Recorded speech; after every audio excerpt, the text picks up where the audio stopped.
ഞാൻ ഈ വാദം പറഞ്ഞത് നിങ്ങൾ ശരിക്കും ശ്രദ്ധിക്കേണ്ടത്, ഇവരിന്നീ നമ്മുടെ നാട്ടിൽ പറഞ്ഞു നടക്കുന്ന അഭിപ്രായം, അഥവാ ഈ ശിർക്ക് ചെയ്യുന്ന സാധാരണക്കാരായ മുസ്ലിമീങ്ങൾ അവർ അടിസ്ഥാനപരമായി കാഫിറാണ് എന്ന് പറയുന്ന വാദം അഹ്ലുസുന്നത്തി വൽ ജമാഅത്തിന്റെ ഒരു പണ്ഡിതൻ പോലും പറഞ്ഞ വാദമല്ല. സനാനി അങ്ങനെ പറഞ്ഞത് ഉലമാക്കൾ തള്ളിയിട്ടുണ്ട്. എന്നിട്ട് അബ്ദുൽ ലത്തീഫ് ഇബ്നു അബ്ദുറഹ്മാൻ പറയാണ് ഇത് അഹ്ലുസുന്നന്റെ വാദമല്ല, മറിച്ച് അഹ്ലുസുന്നയുടെ വാദം അഹ്ലുസുന്നന്റെ വാദം അവനെ മുസ്ലിമിനെ ശിർക്ക് സംഭവിച്ചവനായിട്ടാണ് പരിഗണിക്കുക. അതാണ് മുഹമ്മദ് ബിൻ അബ്ദുൽ വഹാബിന്റെ വാദം എന്ന് ഷെയ്ഖ് അബ്ദുൽ ലത്തീഫ് ഇബ്നു അബ്ദുറഹ്മാൻ അദ്ദേഹത്തിന്റെ മിസ്ബാഹുൽ വലാമിൽ പറയുന്നുണ്ട്. മനസ്സിലായോ?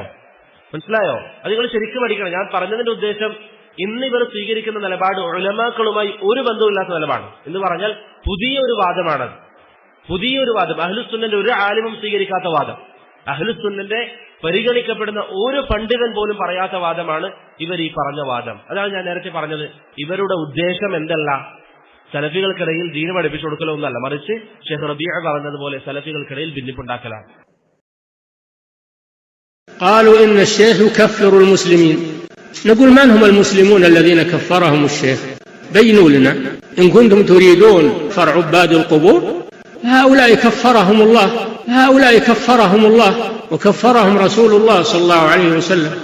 علماء المسلمين بالإجماع الذي يدعو غير الله أو يعبد غير الله أو يستغيث بغير الله من الأموات ويستجير بالأضرحة والقبور، وإنما هذا كفره الله في القرآن وكفره الرسول صلى الله عليه وسلم في السنة وكفره المسلمون العلماء بالإجماع، أن من دعا غير الله أو ذبح لغير الله أو نذر لغير الله أو استغاث بالأموات وطاف بقبورهم وطلب منهم المدد هذا مشرك عند الشيخ وعند غيره من الأئمة، فلم يكفره الشيخ رحمه الله.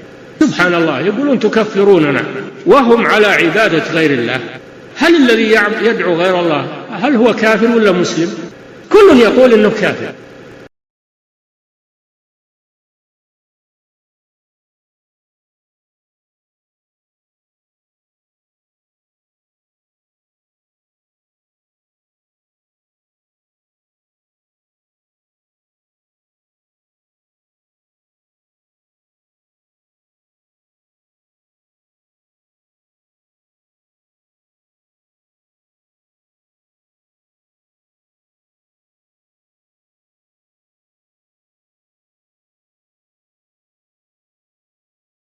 إنما المؤمنون الذين إذا ذكر الله وجلت قلوبهم وإذا تليت عليهم آياته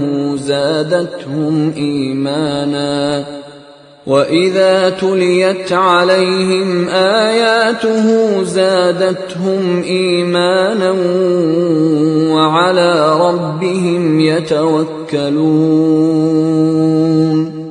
ما كان إبراهيم يهوديا ولا نصرانيا ولكن كان حنيفا مسلما وما كان من المشركين.